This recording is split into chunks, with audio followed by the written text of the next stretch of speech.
I've managed to get my messages out to 1 million people. My goodness, 1 million people around the world. I should just feel so great about that. And yet, hi, I'm Alex Anders, and this is the Bisexual Romance Author Vlog. Nailed it! Can't say I shot this video 3 times in order to get that right, but I'm thinking. Okay, so today on the video I'm going to be talking about 3 things. I'm talking about my experiences being bisexual at the gym. I'm going to talk about the update on my book, and I'm going to talk about my feelings on posting my first bisexual real talk video in 6 months, because I got feelings about it. But let's start with being bisexual at the gym. So as I told you guys last week, I came up with a plan, and I was going to wear more bisexual t-shirts at the gym, being more visible at the gym, so that I can attract people who like our other bisexuals who would want to know bisexuals, preferably for dating. And my strategy was I was going to wear the t-shirts. So on last Saturday, I went to the gym and I wore my famously bisexual t-shirt. And the shirt on the back of it has the definition of famous on it. So, you're rock climbing, you're climbing up the wall. People are always watching when you're rock climbing. So you climb up the wall, people are watching you, they see this. Oh, it's the definition of famous. That's odd. And then you turn around, it's this! So I wore that. And I gotta say, I'm not a guy who's used to wearing like their politics on their self or bumper stickers on the car or anything like that. Like I have always avoided that. So the idea of like flashing that I'm bisexual across me, I'm not a stage 5 bisexual. I am still a stage 4. It still came into my mind. And I have to say, even though I'm super friendly at the gym usually, I was like, very much hiding it. Like there was one time when I spoke to this guy who I'd climbed with before, who I'd met like a couple times before. And I turned around and I said something to him, or he said something to me. I turned around and I said something to him. And then I could see him look down at my shirt and then look back up at me. Like as he talked, like it's kind of slowed down a little bit and then it sped back up sort of thing as he like processed exactly what he was reading. So it made me feel very self-conscious and I was less social than normal. Now granted, people were still friendly to me. There are a number of people who were climbing the wall I was climbing who came over and we started talking and stuff like that. Were they talking to me because of the shirt? Probably not, or maybe it was. I don't know. I don't know. More on that later. But the next day, I decided to wear my "By What Authority" shirt, right? So I thought, okay, well, this time, like I forgot how many bisexual shirts I had. I was like, this time, I thought this is my last one. This is more subtle, and it's writing. Who's gonna read my shirt? No one reads a shirt. Who reads a shirt, especially when the print is like smaller? So I thought I could just wear this and it would just kind of be like me saying, like I said I was going to wear bisexual shirts, so I'm wearing bisexual shirts, and there it is. And I walk into the gym and I spot someone who was like a closer friend at the gym. And we're walking towards each other. And he looks at me, he's looking in my eye the entire time, looking in my eye the entire time, looking in my eye, and then we get right in front of each other and he goes, "By what authority?"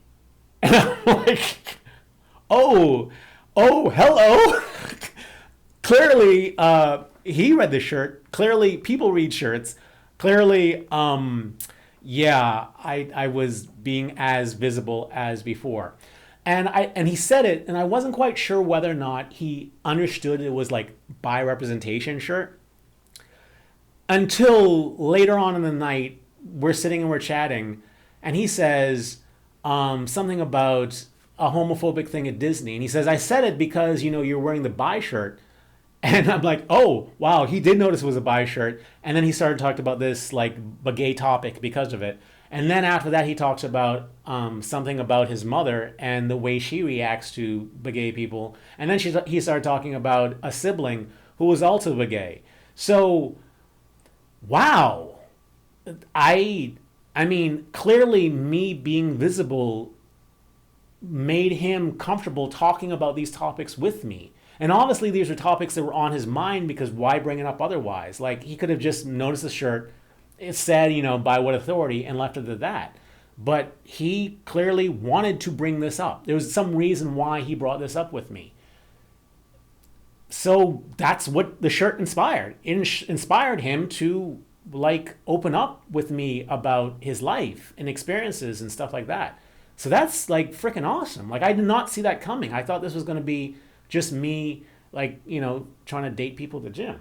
I didn't realize it would be like the relief it would bring other people, or the kind of the unclenching it would give other people so that they could talk about their experiences with this topic. Wow. At the same time, that night, I also climbed with a woman who I'd usually climbed with. And I can't tell whether there's like a romantic thing going on there or not. And granted, I spent most of the day climbing with that dude. And only later at night did I climb with the other person, with the girl. And the girl was climbing with her friends from work. And I'd climbed with them before, but she just wasn't as social as before. And I assumed it was because of the t-shirt. Like she saw it and went, not my thing, and left it at that. But then the next day I went climbing and I wore my favorite bi shirt, which is my MMF shirt, because that's what I write, MMF romance. I wore my MMF shirt, and this time her friends from work didn't come, and we just spent the entire night climbing together, laughing, joking, and all that stuff. So it was just as before. So I don't know whether she didn't notice the shirt. I know the bi representation on the shirt. I don't know whether she noticed the shirt and it just didn't matter. I don't know whether she doesn't think of me romantically, so it doesn't matter. Like, I don't know what's going on. And also, like, people were talking, like, other people were still talking to me no matter what I was wearing. Was it just because the gym is a social place? Because it is a social place? Did people just not care about like the shirt? I don't know. And I think really what I'm just going to leave it as is that people just don't care. Like, the people who aren't bi don't care. They do not care at the gym. And I could just wear it and not have to think about it because people don't care. And the people who do care will slowly draw themselves to me or end up being around me in 6 months. Like in a 6-month period, I'm expecting to have more bisexual friends, coincidentally, than I have right now at the gym. People who are out as bisexual to me because of me wearing my shirts. So that's kind of like, that's what I'm kind of expecting now. And I think it's an absolutely positive and wonderful and great thing that I've done this. It's going to take me a couple of seconds to get used to wearing my famously bisexual shirt, because that's making a statement, man. But I think I will. Like, I think I will. I think the next time I wear, like, I think I will become comfortable wearing all of them. And I think I will become comfortable being the only clearly bisexual person at my gym. Like, there are guys who are obviously queer, right? And they present themselves as queer. And there are people who wear rainbow, like the gym made a rainbow Pride 2019 shirt. And there are going to be people wearing that. But what does that mean? They could be lesbian or male homosexual, you know? So there's no one out there who's just representing themselves as bi. And I'm just going to be the only representation of bisexual at my gym. And I'm just going to become comfortable with that. And I'm going to become that guy who always wears those bisexual t-shirts. Okay, fine. Okay, I'll do it. You got me. I'll do it. Fine. And you know what? I think my life will probably benefit from it. And today, when I'm going to the gym, I'm going to wear my bi mode shirt because I'm actually going climbing with a friend from outside of the climbing gym. And it just feels like, it's kind of like a bold shirt, like a bi mode sort of thing. It's clearly, you know, but I'm going to have my female friend with me. So it's like, you know, social validation. Like, I don't have to care what other people are thinking because, hey, I got a friend right now and no one's going to judge me because of it. Now I know that no one's going to judge me because of my bisexuality, especially at this gym. But, you know, I'm not a level 5 bisexual, stage 5 bisexual. I'm a stage 4 bisexual. So it still plays my mind a little bit when I'm presenting myself in public as bisexual. It still does, a little bit, not a great deal. Obviously, I have to a lot because what I write in my videos and stuff like that, but there it is. So that's my experience being bisexual at the gym. It was a great thing. I actually recommend it for you. Having gone through this, I recommend being as visible as possible in the places where you know you'll be safe doing it. Highly recommended. It has worked well for me. It was a great experiment. I'm probably going to start even wearing those shirts more than just at the gym now because I can see that it really doesn't affect my life that much, and it makes me feel good. According to the study from the Bisexual Real Talk video from last week, the whole idea of being invisible hurts you. It hurts you. It makes your mental health worse. And I can see now that just being visible on a daily basis, it can help. Like I can it's early, but I can absolutely 100% see how being visible all the time, sort of like how a gay guy is clearly gay, how being visible all the time is beneficial. So I recommend it. Let me know whether, like, do you think this is crazy? Do you think this is like, could you do this? Do you think you could do this? Like, maybe not on an everyday basis, but somewhere is safe. Do you think you could be representationally out in some safe space in your life that's in public? I'd really love to know what if that's possible for you. Like, how far on the limb am I going with this? Is this something that everyone does normally or not? So that's my question for that topic. Next thing is my books. So the last time I told you about Aladdin's Jasmine, it was 93,000 on the rank, or the first time I told you it was 93,000. The next time I told you it was 99,000, and now it's 179,000 on Amazon. So the book is like, yeah, it's bad. But I also told you that I was gonna write a sequel, and I did. I wasn't able to finish it because it ended up being longer than I thought. But I finished the first edit of it on Friday, so it'll probably be out on Wednesday, Thursday. However, things are going to change. So seeing it fail as it did, heart hurt, lots of pain because I'm an author and my book failed. And more than that, like, I'm getting desperate now for cash with Amazon having screwed me so many times, through my accounts and all that stuff. So I'm getting kind of desperate for cash, so I can't have failures. And I had a huge, huge failure. So I started thinking, well, let me do some research. And this morning I got online and I checked Amazon, and there's a bisexual romance list, bestsellers list, which I had spent a lot of time on previous to my accounts being deleted. And I looked at it today, and usually MMF romances dominated the top of the charts on the bestsellers list. And now there's not a MMF bisexual romance that has on the cover that's an MMF bisexual romance in the top 50. There's not one in the top 50. Like, wow, and I started thinking, well, has the market changed? Because I used to write werewolf romance, and I used to make good living writing werewolf romance. And werewolf romance in America, that market the bottom has just dropped out of it, and that's why I had to switch to something else, switching to bisexual romance.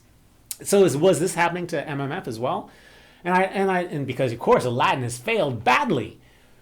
But I did more research, and I figured that, like, I told you that a good indicator of my sales on Amazon is my sales on Apple and Google, because I released to them first. And it looks like, they did not, Aladdin's Jasmine sold exceptionally poorly on those two platforms. However, the last book, the book I published a couple months ago, Her Red Hood, performed adequately on those two platforms, and it was doing fairly well on Amazon until my account was deleted. So, and that had MMF on the bottom of it as well. That was also Fairy Tale.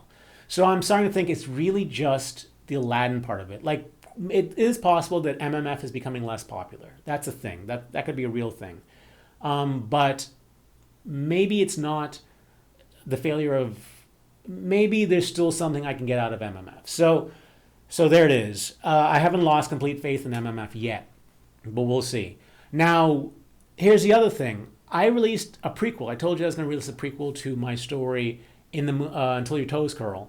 I was going to release a prequel to kind of juice the sales a little bit. I did that about 10 days ago, a week ago, 10 days ago, and it has not increased sales one iota, which says to me that the prequel strategy might have died. Like, I did the same thing on Barnes & Noble, same thing on Kobo and Google and Apple. It boosted the sales a tiny bit on Barnes & Noble. I think it boosted the sales a tiny bit on a website called Kobo. I don't know how it's boosted on Google, and it's definitely not boosted the sales on Apple. So it looks like the prequel strategy, though it might have been successful in the past, is now only successful on certain sites, and even on those sites, it's only like kind of successful. It's not like driving any true sales. So, and it could just be because bisexual romance readers don't really go over there. So, generally speaking, they'll just sell less because that's not where bisexual readers are. But it looks like the main place where it's supposed to be doing a good job on Kindle, on Amazon, it is not. So now here I am having written a prequel to Aladdin's Jasmine, hoping it will boost my sales for Aladdin's Jasmine. Good news, though. There's good news because having learned all of that, I came up with a new strategy this morning. Here's a crazy thing. Having written a book, I'm just going to release the book and sell it instead of offering it for free. And there it is. I'm just going to turn this into another book. It's going to be a short book. It's going to be like a short novella. But yeah, I mean, if you knew how much money I made from shorter stories that are half the size of this one, a lot of money. But granted, that's erotica. That's like straight sexy book.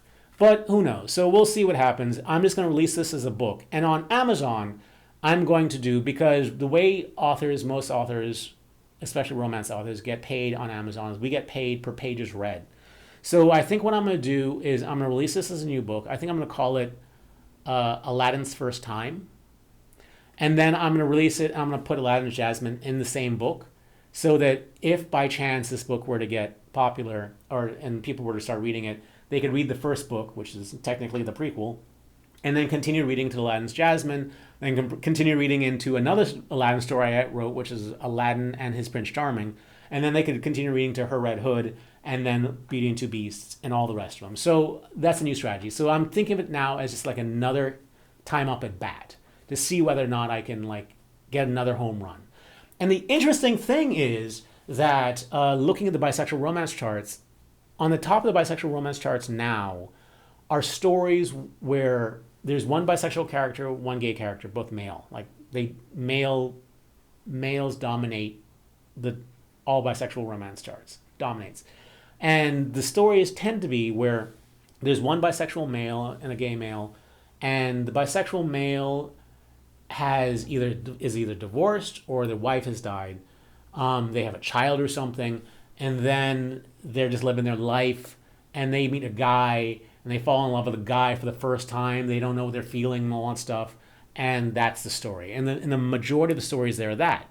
And my new story, maybe it's called Aladdin's First Time, because of the limitations of Aladdin's Jasmine, like I couldn't make it an MMF story because I already established in the main book that, first of all, Jasmine had never been with a guy or girl before, so I couldn't even use her. And then Aladdin had never been with a girl before, but he had been with a guy before. So I decided to make this story about him being with a guy for the first time, which puts it in the realm of all those other best-selling stories because Aladdin's a guy who likes this girl, and then he meets this guy, and suddenly he realizes he's truly in love with a guy and all of that. So, by chance, I have this story now that fits the structure of the more best-selling books on bisexual romance charts, and I get to test it. Now, granted, I think it failed, like Aladdin's Jasmine failed because it was an Aladdin story. And this is still an Aladdin story, so I don't know how much it'll sell, if anything at all, but at least I'll make more money from it than if I were to give it away for free, and at least I have another shot up at bat with it. I'm going to change the cover, I'm going to make it less Aladdin-esque and make it more two boys falling in love like, and we'll just see what happens. But at least now I'm hopeful because before I was just getting more and more depressed, and now I have hope. So there you go. That's the book story. And then also I want to talk about my feelings on publishing my first posting my first bisexual romance video, bisexual real talk video in 6 months. I really, really, really appreciate all the comments I got from it. Like I sincerely 100%, like I really do. It made me feel good to read all those comments, to know that my effort actually helps people. Like it really has. And I've been torn about my Bisexual Real Talk channel ever since I stopped posting videos, because I mean, I know how many people it helps. Like, you guys have been very generous with your comments on that channel about how it's helped you and how it's made you feel, and it gives you like a place that you feel like you can belong and stuff like that. And it's so great. Here's the truth. I can't feel it. I can't feel your appreciation. Like, I can see it, and I know it's there, and I know that I'm having a positive effect on so many of your lives. I know it, but I can't feel it. And I couldn't understand what was happening for a while, and until like a couple of weeks ago, I saw a TED Talk video. And in the TED Talk video, it was about this woman who wrote stories about how giving makes people feel good. Like, there's been a whole bunch of studies about it. It's a well-studied topic that being generous and giving of yourself makes you feel better. And she used to write those stories, and yet one day her accountant said to her, knowing that she had had a best-selling like book or something on the topic, counted her and said, you wrote that book, but you have given almost nothing to charity. Hello? And she said she felt guilty about it, so she started giving like some portion of her money to charity. And she said that although she wrote stories about how it made people feel good, it didn't make her feel good at all. Like, she felt nothing from it. And she's like, what's going on here? This doesn't make sense. Like, clearly this should make me feel better, and it does not. It doesn't change the way I feel at all. Until one day she tried something different. She got involved with an organization that helped families relocate from war-torn areas to their local city. So people would volunteer to help them fix up a house for them. People would volunteer like helping them move in. People would volunteer helping the kids get situated in the city. Like, it was just like a hands-on sort of thing. And she said after she did that, it made all of the difference in the world. She said that it made her heart glow. It gave her purpose. Like, all those things she said that she wrote about, she started feeling with that. And she realized the difference was that when you just give of yourself and you can't really see the response, like when you can't actually see the actual response, you don't feel it. Which makes sense, because I will spend a lot of mental energy trying to figure out how to help my friends. Like, I will lay in bed trying to come up with solutions to my friends' problems. In some way I could help them. And like, even the guy I was in love with, I spent hours upon hours trying to figure out how I could help him. Even after we stopped hanging out and stopped talking, I continued to spend hours upon hours thinking about how I can help him. And it just brings me joy to be able to help people. It does. But I think the difference is between me helping people in real life and me helping people on Bisexual Real Talk channel is that I don't get to see you guys. Like, I don't see how it's helped you. I can read how it's helped you, and it feels nice. I mean, I appreciate it. I genuinely 100% appreciate it. But I can't feel it for the same reason the woman who wrote those stories couldn't feel just giving money away. Even though she knew it was helping people. There's a difference between knowing it can help someone and seeing it can help someone. And that's my dilemma with Bisexual Real Talk. Like, I know it helps people. I know it's helped thousands upon thousands of people. I just passed 1 million views recently. 1 million views. Activists, like people, activists around me, they're lucky if they can talk to an audience of 200 people. They're lucky if, like, in a 10-year span, they could talk to 1,000 people or 10,000 people. I've managed to get my messages out to 1 million people. My goodness, 1 million people around the world. I should just feel so great about that. And yet, it feels so distant. Like, it's intellectually, I'm like, yes, I'm helping to change the world. This is wonderful and great. But I can't feel it. And that's the problem. That, more than anything else, is one of the things that led to me leaving the channel, because I didn't feel it. And it's not anything you did. You can't do anything more than you've done. It's just the platform just creates that distance. Like, oh, I remember when I went to Pride, the Bi Pride last year. and I met some of you viewers. That was so wonderful. Or when I went to Pride and I had a booth at the various Prides, Denver and San Francisco and stuff like that. And people came over and said, I watched your channel and it did that. Like those things meant so much to me. Like I could feel that. And that, like that motivated me. But just having a channel, and as much as I appreciate like all of the comments, I can't feel it. So, I mean, that's where I am with the channel. I'm gonna do more videos on Bisexual Real Talk, but I gotta come up with something because it's not like the channel makes me any money. It's not like the channel like helps sell books. Like it's just me giving. And if it is to be sustainable, it can't be something that takes more than it gives. Like it has to be able to give back to me. So I need to figure out some sort of something that allows me to know you all better, because only in that way will I be able to be motivated enough to continue making Bisexual Real Talk videos into forever, sort of thing. So yeah, that's my feeling on the channel. Any thoughts you have on that, please share it, because I really would like to know what you think about that. Because it's like, I mean, you can do more than you can do. I'm doing everything I can do, and yet how can I feel it? Like, I know I'm helping you all. I know I'm helping people. How can I actually feel it so I actually like continue to be motivated to do stuff?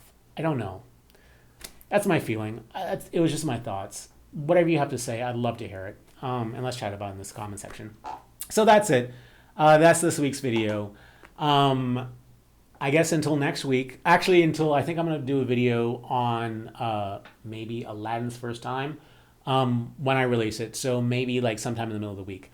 But until then, stay cooler, my bisexual and reader friends. Stay cooler. Bye.